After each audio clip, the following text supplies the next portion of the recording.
ધ્યાનની અવસ્થામાં બેઠા છો એનું નામ છે ત્રાટક. શું છે? ત્રાટક. હવે તમારી નજરની બરાબર સામે જુઓ તમે તો સરસ મજાની મીણબત્તી સળગી રહી છે. દેખાય તમને બધે? તમારી જે નાકની ટોર છે, ટોચ છે, એ મીણબત્તીના સેન્ટરમાં આવી જોઈએ. બંને આંખો છે, ધ્યાન રાખજો.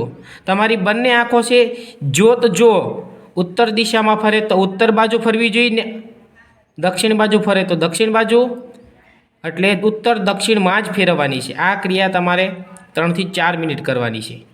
બરાબર છે? જે બાજુ તમારી મીણબત્તીની જ્યોત જાય એ બાજુ મોઢું ફેરવવાનું નથી, ખાલી નેત્ર જ ફેરવવાના છે. શું ફેરવવાના છે? નેત્ર. ધીમે ધીમે ફરતો, ધીરે ધીરે. અને એ પ્રકાશની અંદર જે તમને રિફ્લેક્ટ થતું હોય એનો તમારે આનંદ માણવાનો છે.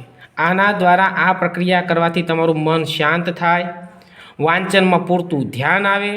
બરાબર છે? મનને શુદ્ધ કરવાનું, મનની અંદર જે ખરાબ વિચારો આવતા એ દૂર કરવા માટેની આ એક સારી પદ્ધતિ છે. સમજાય છે બેટા?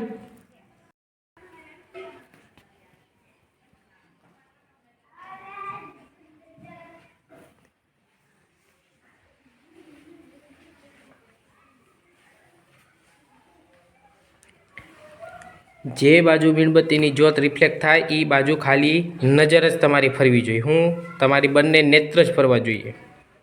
મનમાં આવતા બધા વિચારો દૂર કરો, મનને શૂન્યાવકાશ કરી નાખો. વાંચવામાં બરાબર જો ધ્યાન ના આવતું હોય તો આ પદ્ધતિ દ્વારા તમારું વાંચન છે યોગ્ય થાય.